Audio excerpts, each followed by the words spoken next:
So good afternoon, I'm Cliff Brereton, I'm the director of the Hartree Centre. We're based here at SciTech Daresbury, and I'm going to very shortly give you 15-20 minutes about what we do at the Hartree Centre, why it's important to industry, and how big data figures into some of that, some of the work that we do here. I'm also going to be your MC for this afternoon as well. So we've got other speakers joining us. We've got speakers from the Virtual Engineering Centre joining us as well. I'll introduce those guys later. And also a speaker from and representing IBM. And we've also got a short video from one of our strategic partners and clients, Unilever, and they're going to take you through how they work with us here at the Hartree Centre and how that benefits their particular business, particularly in product development. So, without further ado, I shall proceed. So, as I said, I'm Cliff Brereton. I'm the director of the Hartree Centre, based here at SciTech Daresbury. The centre, the Hartree Centre, is named after Douglas Hartree, who was the famous British developer of algorithms and early scientific computing platforms. In fact, I had the pleasure to meet with Douglas Hartree's children last year, shortly after I joined the centre. And when I was told that the children of Douglas Hartree were going to arrive, I thought, well, I better get out some bouncy castles and things like that. They were both very respectable in their 80s and 90s. And they went on to explain how, as children, certainly Richard, Douglas's son, how his childhood was disrupted continually by his father Douglas actually taking bits of his Meccano set and building them into one of the first supercomputers back in the 40s. So it was a fabulous tale, and I was delighted to meet with them, and I do keep in touch with them, and they're delighted with the progress that we're making here at the Hartree Centre. So as I said, I joined last year in April 2013 after a career of 25 years in IT services, so I kind of understand things from an industry standpoint, and in my time in IT services, I work with many partners, many companies, helping them deliver solutions that made their business better, either helping their top line to sell more products or their bottom line by taking cost out of their particular business. Now, the Hartree Centre is part of STFC, as John Walmersley told us this morning. He's the Chief Executive of STFC. And I always think that the most important letter in STFC's acronym is F, facilities or facilitation. We facilitate scientists and academics making scientific breakthrough. You heard of Peter Higgs, the Nobel Prize winner, who's part of the STFC family with the Higgs boson this morning. But we also facilitate science being done with industry partners as well. We break out our science and put it into industry and put it to work, and that's what makes these great products and services that we've done with our clients. In addition to the work that we do here at the Hartree Centre in terms of the facilities, the STFC also has the Diamond light source. Some of you may be familiar with that. That's the National Synchrotron facility based at our Harwell campus.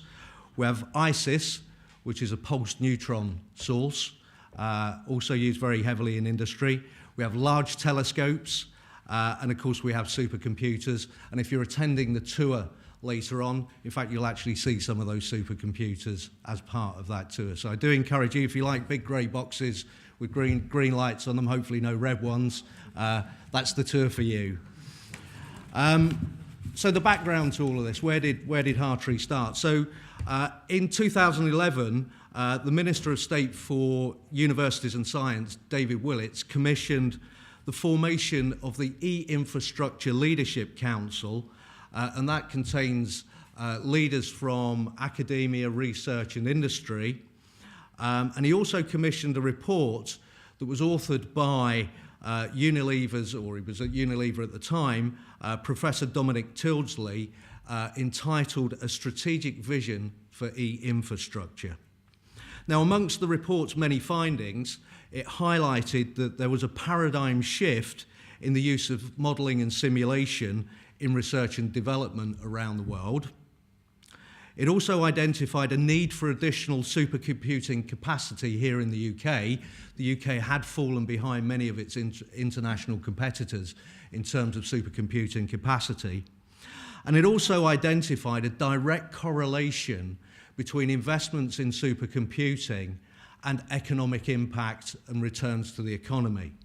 And that was stated in Tildesley's report that for every £1 that was invested in e-infrastructure, after 2 years, £10 would be returned to the economy, and after 5 years, £25. So as business people, we'd kind of understand that was a good return on investment, but nevertheless, at the time of making those investments, I guess a bit of a risk for the government. There then followed an investment of £160 million of capital as part of the infrastructure programme.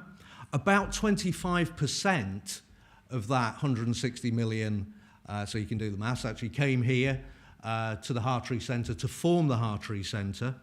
The remainder of the 160 million went on regional high-performance computing centres at selected UK universities. The National Computing Facility at Edinburgh, so some of you will be familiar with Hector and Archer.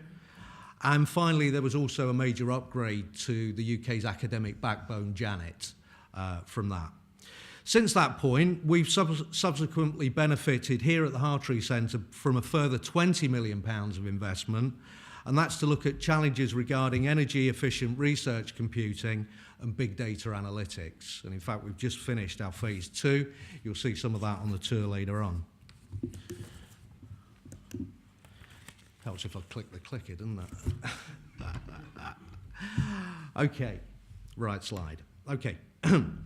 It turns out, as we know, that the UK does not compete well on price. It succeeds typically on innovative premium products and services. I've listed a few of our famous brands here, but of course there are many more, and my apologies if you're from an organisation who would consider themselves a famous UK brand, and I didn't put it up there. It was just a brief list. But also innovation also comes and blossoms from our extensive SME community, whose ability to acquire such supercomputing and big data analytics assets for themselves is often cost prohibitive. Our primary mission at Hartree is to broaden and deepen the use of the UK's e-infrastructure assets in the research and development workflow of companies large and small to give them a competitive edge. More on how we do this later.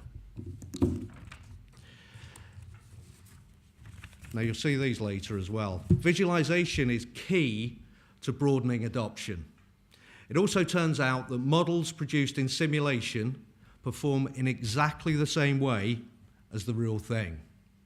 A heart acts as a heart in drug testing and disease identification. The flow of air over an aircraft wing, flooding in Rio de Janeiro, liquid molecules in a detergent acts exactly the same in real life in simulation, as it does in real life. On the other hand, physical prototyping is expensive, lengthy to create, and sometimes impossible in the case of the human heart. Recently adopted end-user mobile technologies, such as tablet computers, make the potential of interacting with simulated models accessible to all and in almost any development or production environment. The quote at the top of this slide is directly taken from the report entitled E-Infrastructure 1 Year On. Andy Searle, who's an eminent member of this community and a member of the E-Leadership Council that I mentioned earlier on, highlights exactly the benefits of physical design prototyping versus modelling and simulation that I mentioned on the previous slide. So in this case, a physical crash test, he works for Jaguar Land Rover, he's head of computer-aided engineering. A physical crash test costs £500,000, £500,000, many weeks to set up, and it's non-repeatable. Once you've crashed it, you've crashed it. A virtual simulation acts in exactly the same way, costs £12, many in a day, and it's infinitely repeatable. That's a pretty compelling business case. Hartree's business development team are having over 70 conversations right now with industrial and commercial users, big and small, about moving physical development workflows to simulation. All of our clients focus on value, and they express this to us as better outcomes, better products and services, and the development of those done faster and cheaper in simulation.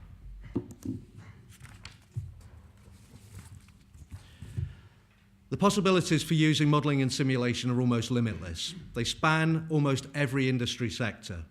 Since our centre was opened on the 1st of February last year by the Chancellor of the Exchequer, we've completed over 30 customer projects with UK industry, and we've committed to doubling that during 2014. Our customers have ranged from the very largest UK organisations, for example, Unilever, through to SMEs and very small enterprises. As you can see from these examples, there is a tremendous diversity in workflows, requiring different research resource talent, software and hardware platforms. By the way, all of our dozen or so published case studies are available on the STFC website. Finally, I'd like to mention that we have donated over 1/3 billion free compute cycles to UK research and academia over the past 12 months through our Access programmes.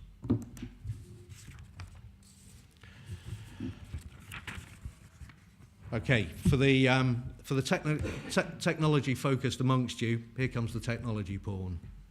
Our IBM Blue Gene Q system was the UK's first petascale machine. That's 1 quadrillion floating point operations per second.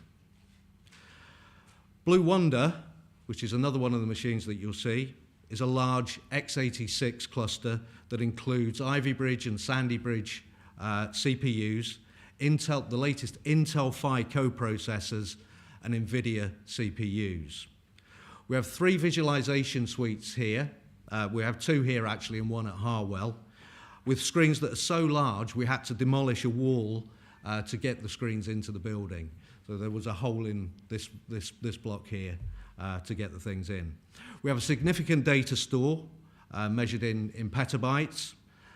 And our new data analytics cluster is capable of ingesting and processing huge data sets that will allow us to focus on better outcomes in simulation, converging HPC and big data software codes and application development. And we will provide insights to our customers on structured and unstructured historical data, as well as real-time machine learning capabilities as they will apply to sensor networks and the Internet of Things. Finally, a range of novel server architectures acquired to enable us to execute on our mission of creating new energy-efficient software platforms relevant for the journey to exascale computing. That's 10 to the 18.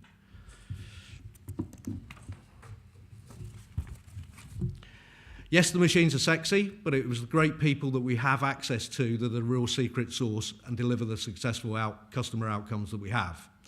For an industrial organisation or commercial organisation, maybe such as yourselves, planning to work with us, you can consider it a researcher or scientist on demand who comes with the very best scientific tools currently in existence. In 2013, the Hartree Centre had 34 full-time employees. In 2014, this increases to 51 full-time employees, with a further 20 planned for 2015. We can also draw on resources from our collaborative partners at IBM and the Virtual Engineering Centre, both of which you will hear from after me. We aim also to embed more subject matter expertise from the wider UK academic community in our industrial projects as we go forward. At the end of 2013, we defined clear service offerings so our clients could clearly identify how they might interact with us on their projects. Collaborative R&D is very much an outcome-based project. We use our assets and our people to help the client make a better product through introducing modelling and simulation into their existing or new workflows. No experience required at the customer end. Software and algorithms is pretty much what it says. We are currently developing new or optimized software for mesoscale liquid formulations, next-generation weather modelling, data processing for next-generation radio telescopes, consumable HPC, structural engineering, computational fluid dynamics, and HPC in the cloud. Utilising our 56-seat state-of-the-art training facility with a logical and progressive curriculum that starts at programming a Raspberry Pi for high school students and ends up programming an FPGA for serious developers, in addition to a 3-week summer school hosted by Jack Dongara and IBM's distinguished engineer Kirk Jordan. That summer school, by the way, is just coming up in July. If you feel that there's a spark of interest in maybe learning some more about these, there are a few places available on those summer schools. So please see me after if you have some interest in those.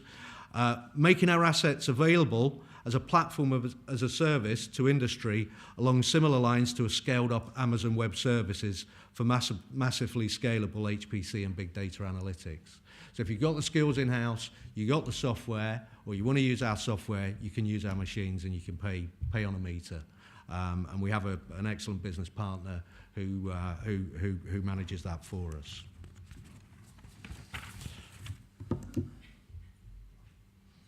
So if what you've heard is of interest to you, and you have the spark of a new idea that Hartree can help you bring to reality, our onboarding methodology is easy, structured, and proven over many projects. A team of 5 specialist business development executives have a unique blend of applied scientific know-how and business acumen that will allow them to help you identify the projects that provide the maximum return and value to your business model. As a research council, we're a not-for-profit. Don't I know it? And we cannot carry a surplus over financial year ends. Our project cost model does, however, provide full economic costing and complies fully with state aid regulations. The cost of a project to our clients, therefore, is directly related to the costs that we incur in delivering that project to you. The amount of time our people are working on it, the amount of machines that we use, the amount of software that we use. No profit. If you think of the earlier examples, particularly the Jaguar Land Rover example, there are extraordinary opportunities for high returns on investment. Just for your reference, total operational costs to maintain the Hartree Centre in 2014 will be just above £4.6 million.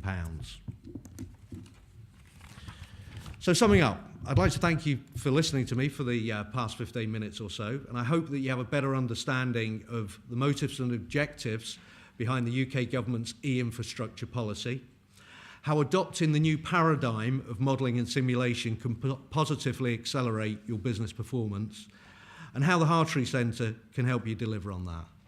Finally, thank you.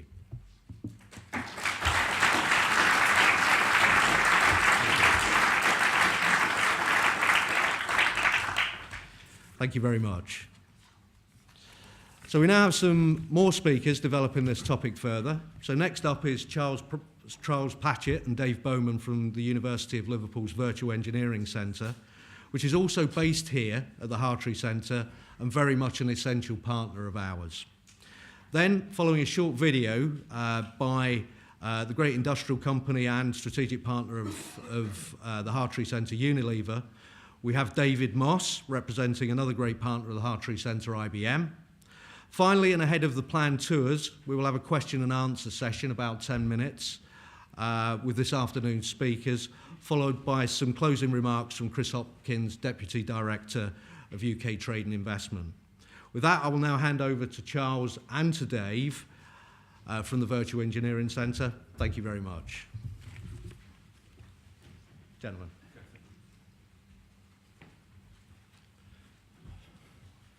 Thanks, Cliff. We're going to do it in reverse order, actually. It's going to be Dave first and Charles second. So let's see how we get on with it. I'm going to take a little bit of time, set a little bit of context, taking on Cliff's continual mention of modelling and simulation. So I've got a bit of context for us as a virtual engineering and what it means, and a little bit of the challenges that some of our clients are facing. And then Charles is going to take a bit more detail on various bits and pieces that go with it. So we're into better products faster. So first pass, you might not be surprised, those of you in the know, that my background most of my background is at BA Systems. So I've got to start with a process diagram. It's inevitable, it's got to happen. The reason for this one really is that for me, this is the way that we go around working out whether we need something, and then how do we work out what we need to satisfy the need and so on.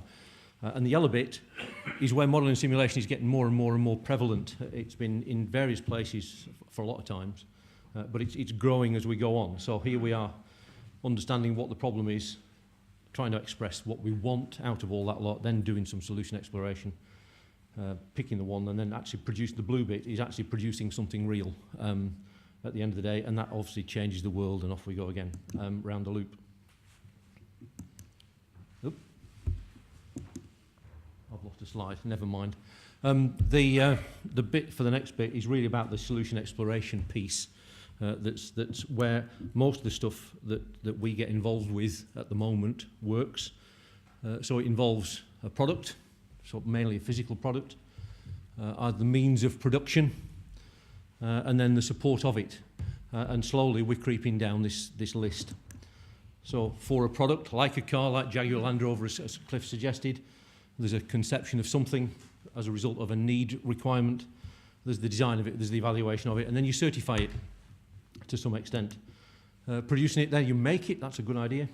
Test it, which gives you some sort of clearance, but there's that funny word in the middle called validation that says, having modelled it and simulated it and made it work, I think right, maybe I better do it for real and double check that the model really tells me the right answer. So there's the validation loop, and that gives you a chance to really get the clearance that you want, that says this thing that I've built and the thing that I've modelled are doing the same thing, and I've proved it. Thank you very much indeed. The bit, I've lost. The bit that we really were keen on getting is the bit between design and evaluation, and the feedback that happens. That's where a lot of the big data comes in for our customers, that says, I've got an awful lot of stuff and I need to optimise it to make the best product I can.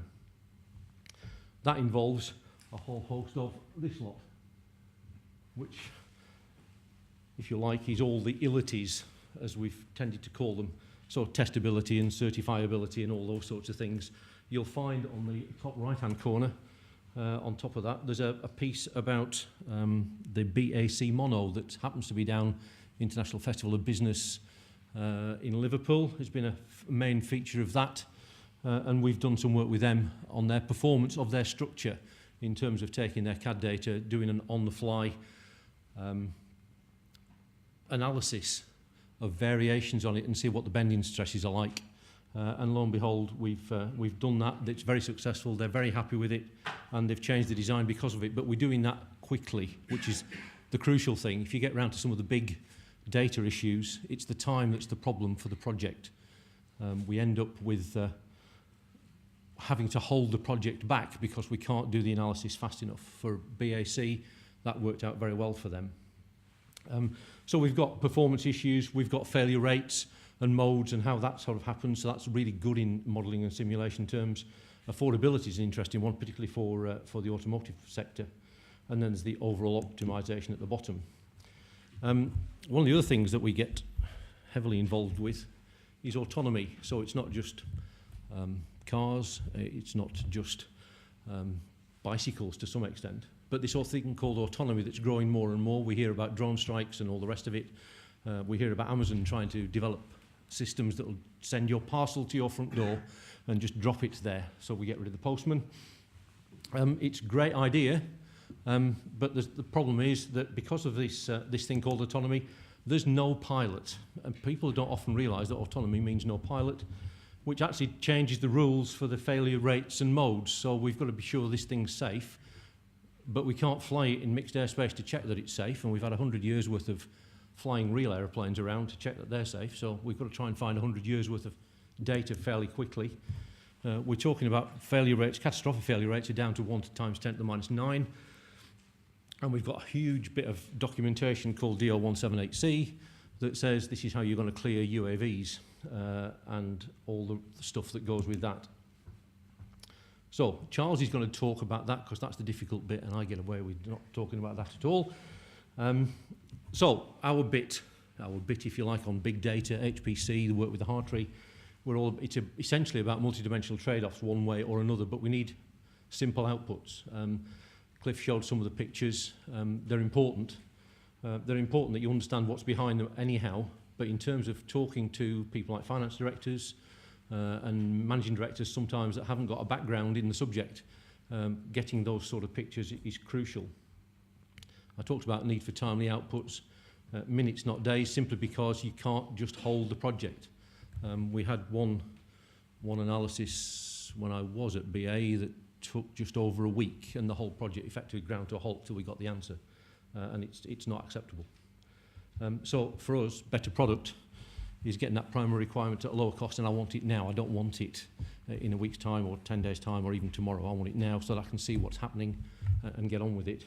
And the trouble is that the more we do it, the more people want more. So it's going to get harder as we go on, and it's going to get more and more of this big data stuff and more requirement for Cliff's HPCs and all the rest of it. So that 120,000 core peta whatever that we talk about with the technology porn that we had is going to have to get bigger, because it's going to get more and more and more. And at this point, I'm going to hand over to Charles for the difficult bit, I think. Well, thank you very much, Dave. That's really nice of you. Okay, so I'm going to talk about some of the things that we do using the high-performance computing and big data here at the Virtual Engineering Centre here at the Daresbury. You've just heard from an expert on modelling and simulation. The trouble with modelling and simulation, it kind of rhymes with Marks and Spencer's. That's the problem I find. But the alternative, S&M, is probably worse. So what we've been doing is some work with big data with a company called Daden as part of the Gamma project. And we're looking at this for storage and analysis, data mining, what can we get out of big data. And from my point of view, the bit that I'm really interested in is the visualization of it. I'll talk about a little bit about product development. And when I mean about that, we're talking about, from my parochial point of view, airborne software certification. Aircraft are inherently unsafe. We need to prove that they are safe, and we have to go through an extremely complicated process to do so. And I'll show you how we can use modelling and simulation to help us do that. And I will not talk about formal methods too much, A, because it's boring, and B, I don't understand it really too well. Okay, so this is the stuff we've been working with Daden on, and the whole point about this is the visualization of immersive 3D data. Okay. Now, what you're seeing here, in actual fact, is you probably won't be able to see it from back there, but this is a map of the air show at Farnborough, and all these dots and symbols can explain. I'm probably going to have to turn around at this point, but essentially, these are all live Twitter feeds taken during the week of Farnborough. The thousands and thousands of these. Okay, and what we're trying to find out here is things where people, the shows, the buildings that people actually frequented the most, okay, over the week. There are some anomalies. We actually managed to follow using this one bloke down the A303. I know he was doing well over 80 mile an hour. So he whizzed across this gate pretty quickly, actually. But what you see here is the two-dimensional Farnborough site, and then the vertical axis is the date. Okay, so what you can do now then, of course, if somebody visited the same place on Monday, Tuesday, Wednesday, Thursday, Friday, then they would appear as one single vertical line. Okay, and you can step inside this, in fact, as well. So you can actually not only use this to visualize what's going on at Farnborough, but you'll be able to actually use it to if you like, to analyze the data. And there's a huge amount of data here. Okay, so that's a good way of doing that. Okay. And we're going to be working with them. The latest project we'll be doing is we've got a big 3D visualization of Wimbledon. So the centre court is modelled in fine detail. The rest of Wimbledon's a bit low resolution. But what we can do from that is we're going to record all the Twitter feeds and whatnot feeds from Wimbledon, and then we're going to replay those. And what we'll do, in factual fact, the second part of the project is to simulate the tasking of a unmanned air system or a CCTV, in fact, to actually visualize what's going on at that very spot that we've been managed to extract out of this big data. Okay, that's to come. Okay, the other thing we do here is we have a thing called the Virtual Engineering Simulation Laboratory, and this is primarily concerned with airspace certification and particularly unmanned vehicles. Dave mentioned the word autonomy. It's used in a variety of different contexts. Dave used one particular one. I would, as my subject, is more like a machine that makes decisions, and hopefully good decisions, but from our point of view, safe decisions are the most important ones. And you'll see a little vehicle there. It's aptly got a call sign of Virtual Engineering Centre 123, VEC 123. And what we're doing there is testing out some control laws to detect and avoid an intruding aircraft coming in the opposite direction in this particular case. Okay, so what we can do is, with that rule base, we can actually now do a variety of mathematically clever things with it. We stick it through a process called formal specifications, formal methods, and from that a thing called model checking. And all that'll do is tell us whether the software is correct. In other words, it will not make a mistake at all. And that's quite important. So what we could do with this, we can take the visualization out of it, because we're not really interested in that for results, and run this simulation of this aircraft throughout the whole range of its performance envelope, and indeed the one of the intruding aircraft, and we can run it through the big computer here at Hartree millions and millions and millions of times. Dave mentioned 10 to the minus 9. 10 to the minus 9 is an incredibly low probability of occurrence. So, in order to actually get genuine data, we need to have probably at least 10, maybe 100 times more runs than 10 to the 9 will give you. In other words, 10 to the 11 runs, okay? So the kind of high-performance computing that we've got here enables us to do that. And we can then present that data to certification authorities like the Civil Aviation Authority and say, look at this data we've collected. We believe it's valuable because and correct because of the methodology we've used and the simulation that we've used.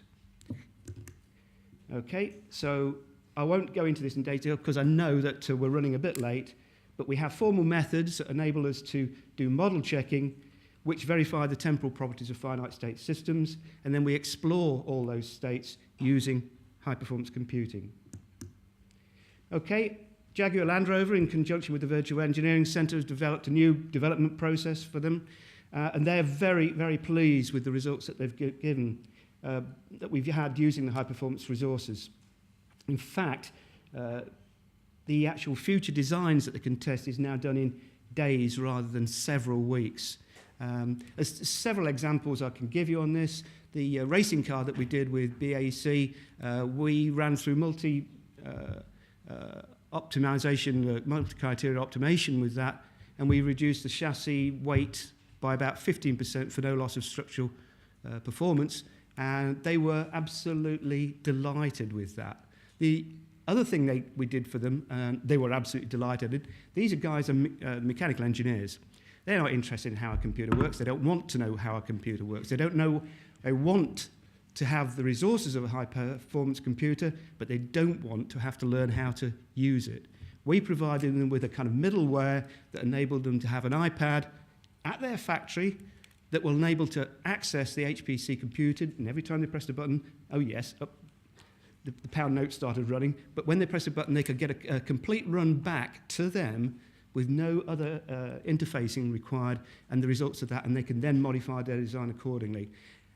We can, and you'll see this, I hope, this afternoon, those of you who come and visit us, you'll see the 3D visualization of the results of that modeling in their car. And the number of times they kind of stared at this car and looked at it and said, by gum, Joe, you know, I can see now why that frame has been cracking at that point.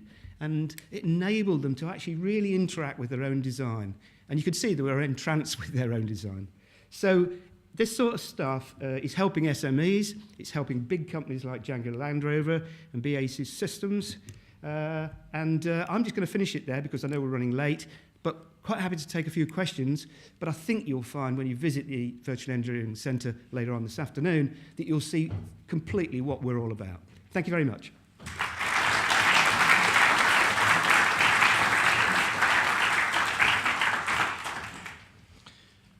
Dave, Charles, thank you very much for that. I believe we have a video next.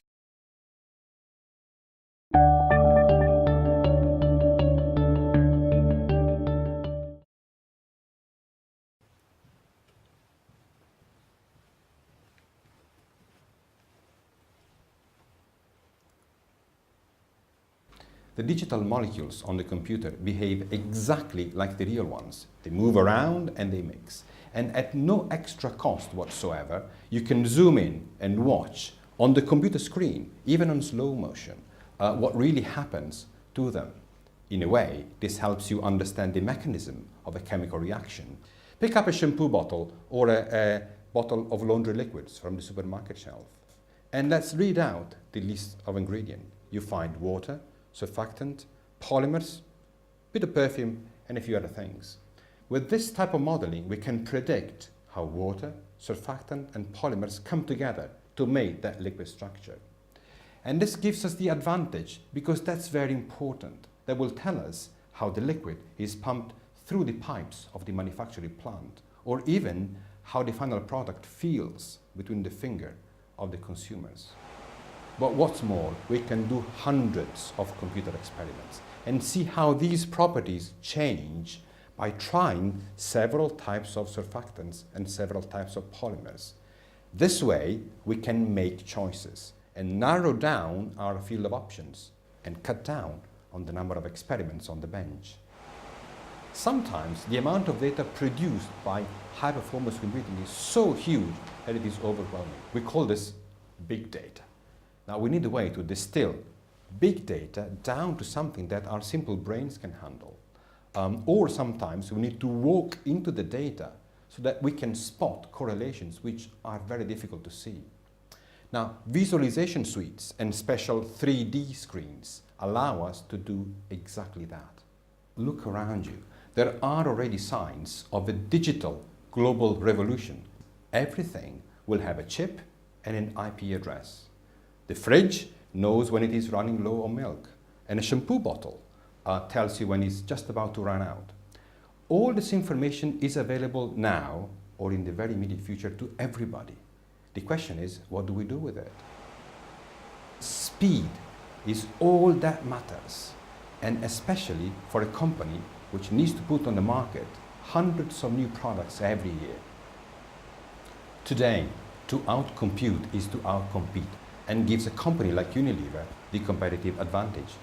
Paul Polman, our chief executive, has gone on record and has committed to very ambitious sustainability targets, which are clearly spelled out here in the Unilever Sustainable Living Plan.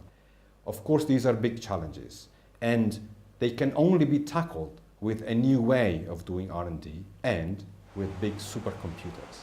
As our scientists embrace this new digital way of working, our need for computing resources increases exponentially. Luckily, we have found the right strategic partner. The Science and Technology Facilities Council at Daresbury hosts the fastest supercomputer in the UK. And people need a place where they can meet, work together, have coffee, overcome differences, and drive together towards the same goal.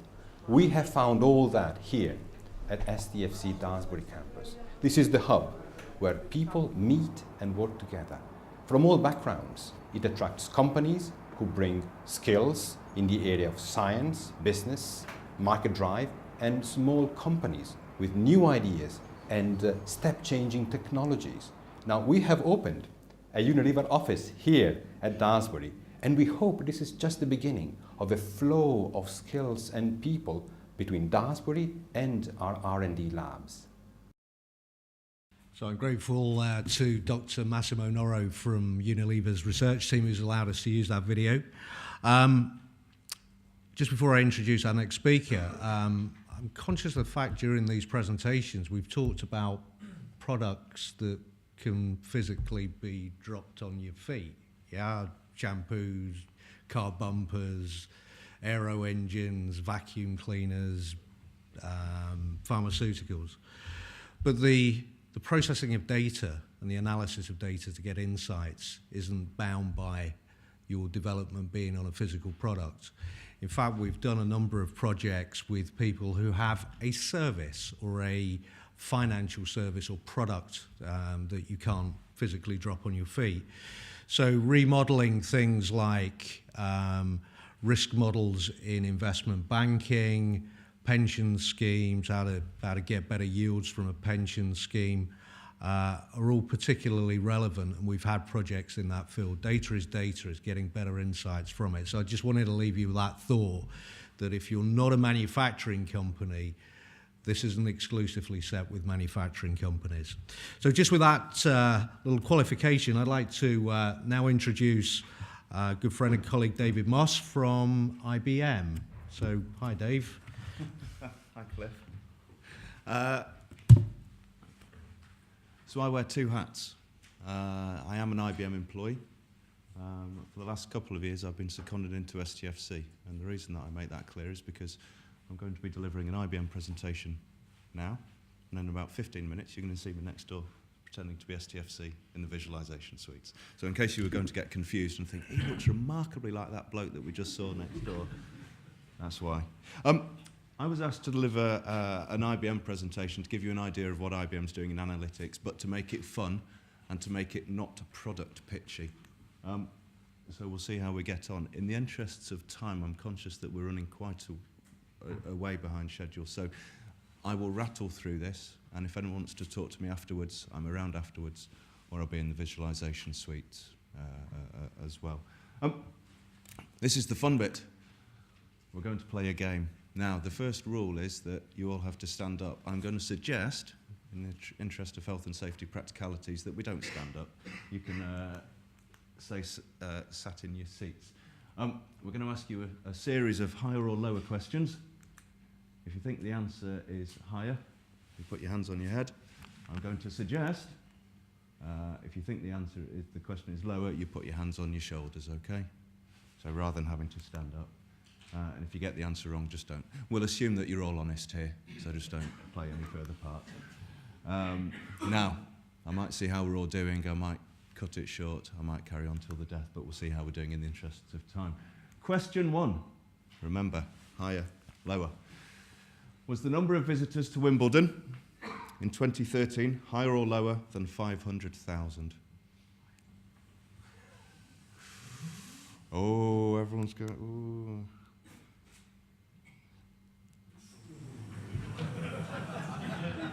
Is there anyone left in? 1, 2. Right, question 2. Was the length of the longest ever game at Wimbledon higher or lower than 600 minutes? That's 10 hours. The answer is, it's higher, and that was just a few years ago, wasn't it? 11 hours. Was the total number of unique visitors to Wimbledon.com in 2013 higher or lower than 10 million? Oh my goodness, mate, you just... there we go, maybe I'm too click happy. Question 4. I like this one. Was the weight of strawberries and cream eaten higher or lower than the equivalent of 2 double-decker buses? We've got very few people left. This is fantastic. 2.5 buses. Quick show of hands, how many people are left in? Okay, so that is, I would guess, less than a third of the people that started. Okay, we'll just do a couple more then. Was the amount of people watching Wimbledon higher or lower than 805 million? This is television, this is not including news or internet. The answer is 800 lower. Who's still in? Okay, I'm gonna call it. I'm gonna cut it short now. So from a room full of, I'm guessing, I'm looking at the marketing people here, probably about 80 to 100 people in the room. We're left with about 5 or 6 after 5 questions. Now there are 10 questions left. You can see if we get to the end, I would expect maybe one of you to be left in. So I will rattle through these. But really this demonstrates the importance of having the right data to hand when you need it, when you want it. So all of this data is available, but of course we didn't have it to hand. I was putting you on the spot, I was asking you questions, and it affects decision making. So this is part of why data is important, and using data correctly is important as well to make the right decisions. I was asked to sort of give an overview of what IBM's doing with sports, and it's quite topical doing the Wimbledon thing, because most of you will be aware of the work that IBM does at Wimbledon. but it's lending itself to other sports as well. And one of the slides you'll see in a minute is a picture of Johnny Wilkinson kicking the winning drop goal in 2003 at the Rugby World Cup. Now, I'm not a huge rugby fan, but over the years I've had the privilege of listening to Clive Woodward in early 2003 before they went out to the Rugby World Cup, and more recently Will Greenwood, a member of that winning team. And the thing that really strikes me, and I can still remember Clive's presentation going back over 10 years, is the changes they were having to make to English rugby. And it was the fact that England were not a performant rugby team. Certainly in terms of global dominance, the Southern Hemisphere was dominating, and that's really the challenge that they had to overcome. And you can't really do that just by putting in more training. You need to think about things that you're going to do different. The thing that I remember, so he went through various things that they were doing. The thing that I remember about Will Greenwood that I saw about 3 months ago was very, very interesting. He said, we realised that we can't change things to get 100% improvement. We cannot do that. But if we can change 100 things with a 1% improvement, then actually that's what gave us the edge over all of those other countries. Now, fast forward 10 years, and this is something that IBM's doing with the Rugby Football Union. It's called Try Tracker. We'll show you something for Slam Tracker, which is Wimbledon, in a second. But essentially, if you mine all the data that's available, that you've collected over the years, it can give you indicators as what you should be striving to achieve, or what you should possibly be doing. So in this case, you need to win 90% of your tackles. Every time you get the ball, you need to be carrying it 4.6 metres, and you need to be certain, I think that's 5 line breaks, for example. Now, this is what we're doing for Wimbledon as well. This is what IBM's doing for Wimbledon. This is Slam Tracker. Now, unfortunately, I needed to get my presentation into the people running this event last week. I would have loved to have put on a Wimbledon thing, but unfortunately it's not up. If you go there today, it will be up. So I've borrowed this from the Australian Open 2 years ago. This was the final. And you can tell that, I think they've collected data going back 8 years, 41 million data points. They were suggesting that in the final, this is what Djokovic would need to do to win. This is what Nadal would have to do to win. And you can see that, for example, they said that Djokovic will need to win more than 48% of the 3-to-8 shot rallies, which he did. And if you notice in Djokovic's 3 rows, he's surpassed all of the targets. And if you notice in Nadal's, he's behind on what he needed to achieve. And of course, no surprise that Djokovic won that. Okay. So that was a really, really, really quick rattle through of how we're using data, not just in sport, but how it can be applied to everyday life. So if you're looking at the keys, actually if you're a business, what do we need to be doing better? What could we do better? What are the effects if we don't do it? So really you need to be looking at these 3 things that I think. You need to look at the data and you need to make sure that you're extracting the right data to get value from it. You need to use that to give you a competitive advantage, whether it's looking at yourselves or whether it's you being able to analyse the competition. And of course, once you have that information, can you make the changes to make it valuable to you as a business? That's it. Rattled through. If anyone does want to ask me any questions afterwards, I shall be around, or looks like I'll be sat there as well.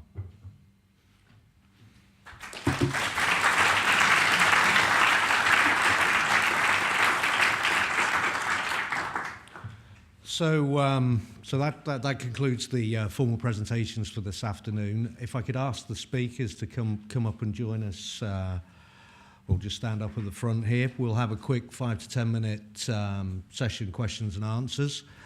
Following that, I'll hand back to Chris Hopkins, Deputy Director of UKTI.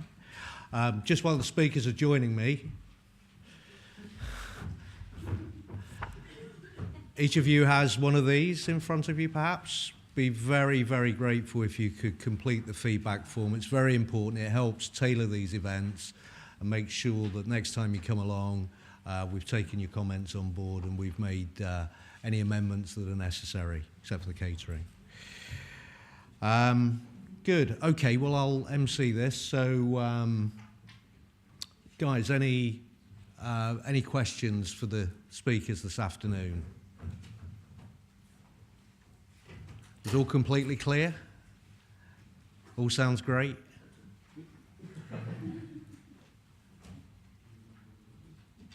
Sir? I've got a question for David.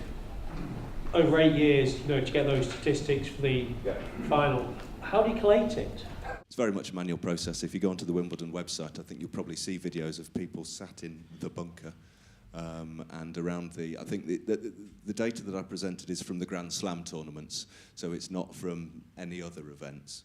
But really it is. It's probably junior tennis players that have played to a very, very high standard, sat along IBMers that have been given 2 weeks off to sit at Wimbledon and collate the information, and other people around the world when the events are taking place. So I guess they're putting it on laptops, iPads, devices. Yeah, very much so. And do you measure for errors and mistakes? The players' errors or errors collating? Collated errors. So I don't know the precise example, but I do know in other bits of work, other pieces of work that we're doing, you are looking for erroneous results that we can go out and identify and work out whether they are actually of strategic importance or whether they're pieces of information that we should be leaving out. Okay, thank you. Just on the product modelling, is there an ideal product you have never modelled yet that you'd like to have a go at? You've got the difficult bit. Is there a product that we'd like to model that we've never modelled? Dave, I could perhaps give it. So there's model them all. so one of the visualizations that I showed earlier on was the human heart, and that's one of the most complex models that you can build because there's obviously structural integrities in a heart. There's also fluid flows in there as well. And some of the great scientists in academia around the world are actually building different elements of a heart model, because one of the important things, and excuse me if I get this wrong for anybody who works in the pharmaceutical industry, but I had some really interesting meetings with pharma companies shortly after I joined, and I kept banging on about the faster products to market. Realising that value much earlier. And I was way off the mark in pharmaceuticals because, as you'll be aware, the product development cycle in drugs is a long time, 10, 12 years to develop a drug, and millions upon millions of pounds are consumed in that time. So for pharmaceutical companies, what their main driver is understanding that it is going to fail much earlier in the cycle so that they don't get to year 10 with millions or billions of pounds being spent on a specific drug. They'd rather it fail in years 2. So you can't take a heart and a physical heart, I understand it's still illegal to do this, and actually test very early on in the product cycle. This is completely unsafe. We just want to see how quickly they die. So there's a huge amount of work going on, and one of the things that we're keen to exploit is the consolidation of these separate heart models that are going on in the world. There's another fantastic example in Spain from our friends in Barcelona. And we want to try and see how we can consolidate all of that great work together into a single heart. Some of them look at fluid flow, some will look at structure, some will look at the electro properties of the heart as well. So we're hoping to bring that together. So, yeah, that's an aspiration for us. It's a big, grand challenge. But I think if we can crack that, we can really begin to work at some of the societal impacts that we genuinely want to get from the centre as well. So I'd say the heart for me. You spoke earlier about simulations for non-product, so in banking and those areas. I'm interested, are you doing that in insurance, or is that a new area? Yeah, thank you. That's a great question. So The financial services industry is quite a new one to us. In fact, David is spending a lot of time down in the City of London and Canary Wharf at this moment in time. We did a project last year with a well-known insurance company looking at architectures, but there are many models that are out there at the moment, particularly looking at big data analytics, where the impact, emergency impact, and collateral property damage is very important to the emergency services and to insurance companies, reinsurance companies. And using things like agent-based modelling, big data analytics, looking at historical weather patterns, because all of that data is all out there. It's just huge. It's too big under using a laptop or general mid-range computers to ever get any insights from. So we're beginning to open up now with the scale of the machines that are there, the ability to search through those records and begin to act and give probabilities. The financial services industry, generally doing risk management calculations on investments, have historically used large supercomputers. And in fact, just a very quick aside, the measure of a supercomputer is how high you appear in the top 500 supercomputers. So I'm kind of a little bit on tenterhooks at the moment because it comes out every 6 months and tomorrow's the day. Yeah, and we've just made a new investment in our biggest machine. So our biggest machine is even bigger than it was before. So I'm hoping we're going to go up a couple of ranks. We actually came in at number 13 in the world. If you think about some of the countries and the investments they make, 13's pretty good. It was about 22, I think, on the last list. It'll probably pop up back into the high teens. But there's one notable omission from the supercomputing list, and that is commercial organisations who don't wish to disclose how big supercomputers they've got. So whilst I gleefully stand up here and say I've got the biggest supercomputer in the UK, I may be lying because I don't know what some of these banks and maybe some of the oil companies have got. So they see this stuff as very, very much competitive advantage. But of course their experience in writing the algorithms and software models dates back to the 90s. So whilst you're throwing more computing power at these codes were written not to explore multiple core processors, multi-threaded processors. So we're having an awful lot of dialogue now with people who have old codes and say, can you help us optimize this code for the new platforms? So we think that's probably going to be our major interaction with those areas. Cliff, can I add one more thing? So I think what you've said is absolutely correct. The thing that struck me about financial services is it is incredibly complex. The amount of data out there actually incredibly difficult to make sense of. What we're doing here at Hartree Centre, demonstrated by the Unilever video that we demonstrated, was, so I'm not sure whether we demonstrated it in the video, but essentially we're giving the research scientists access to our codes via an iPad. Now previously, if you wanted to run the simulations that they're running, something like 2 people here could do that, probably 20 people in the UK with the right training and the right access to the codes. Now, all of a sudden, we've opened that up, and via an iPad, if you can use an iPad, you can do this.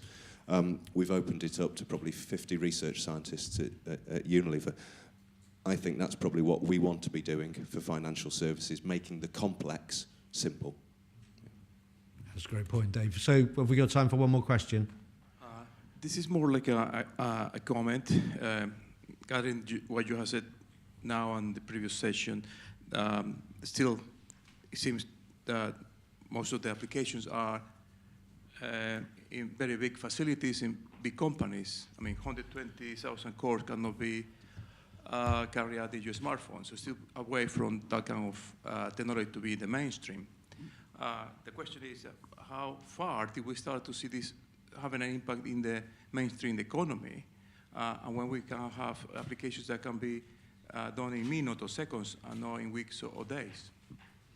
Yeah, so that's a great question, and I might actually refer back a little bit to the previous answer that I gave regarding the size of supercomputers.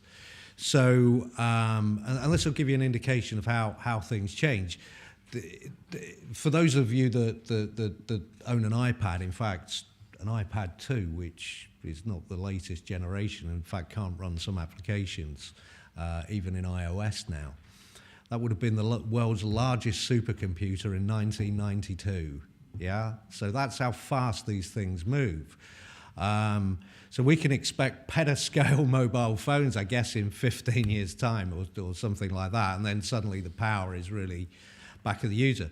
But for the meantime, as David says, we recognise that people use these devices, and people who want to interact with models and simulate aren't always in a wonderful 3D 10-metre curved screen with a virtual reality set on. They might be on an oil rig, yeah, with an iPad in their hand. And as David says, the researchers at Unity, which is a great example, where we've helped them build an iPad front end. They normally do their formulations with test tubes and centrifuges. They wait and see if the thing separates after 3 weeks, in which case that's no good, that can't go on the shelves. They can do this in a coffee break now. And they were driving the UK's largest supercomputer by moving their finger along back at their research laboratory at Port Sunlight, connected remotely to the machine here, just by moving their fingers. Now, of course, the first time they did that, we were horrified. Yeah, at the time there was 98,000 cores of computing. Yeah, and we were expecting someone to go and seeing our data center sort of going up and down. But to them, they, in theory, if we hadn't told them, that they could have thought that the iPad was actually doing that. So I think before we get to that point in time, before we've got all this computing power, in which time the supercomputers have moved on, we're probably onto quantum computing by then, and do much bigger calculations. Connecting remotely to a bigger device is entirely possible. So I think there's going to be a little bit of an interim period where you can exploit it, but it just isn't in the device. So I think just in the interest of time, I will now just close the question and answer voice. It's a really important one. And I will hand over now to Chris Hopkins, Deputy Director of UKTI. So thank you, Chris. Well, thanks, Cliff. Look, I'm just going to say a few words because I appreciate we are running behind. And firstly, thank all of you. Thank you very much for coming today and collaborating, and obviously to all of the speakers and to all of our partners that have put this together. This event is part of the International Festival of Business, which was launched by the Prime Minister on the 9th of June, a couple of weeks ago. It's part of a programme over the next 2 months of 400 events, and this is just one of those. So thank you very much. You're part of something really big, which is being driven right from the central government. Look, obviously the government completely recognises the importance of what we call the information economy, for want of a better word. It's absolutely vital, or rather it's transforming the way that we live and work, and it's going to be crucial to our success on the global stage. Obviously the internet economy, the digital economy is already 8% of GDP, and that's only going to grow exponentially. And we, as government and policymakers, need to be very conscious of continuing to engage with the business community to ensure that we are making the right decisions in where to take, in how to develop this sector, this very important sector. Clearly, data science is an increasingly important discipline, and one of which the UK has key strengths, a number of which we've seen today. We obviously have a very strong history of developing algorithms, and our universities remain world leaders in computer science research. With this in mind, it's been fascinating to learn more about the SciTech Daresbury, and obviously also Hartree and the Virtual Engineering Centre, and hopefully that we haven't quite finished yet, and that's my sort of final point, that we've now got some tools lined up, and the final bit of admin, Cliff has done most of it for me, which is to make sure you sign these please and fill them out so we can continue to put on events like this. But those that are attending the talks, you need to, there's a colour on your badge, and if you go towards the guides with the same matching colours, then you'll should all be taken around the right route. So on that note, thank you very much indeed for coming, and look forward to seeing you again soon.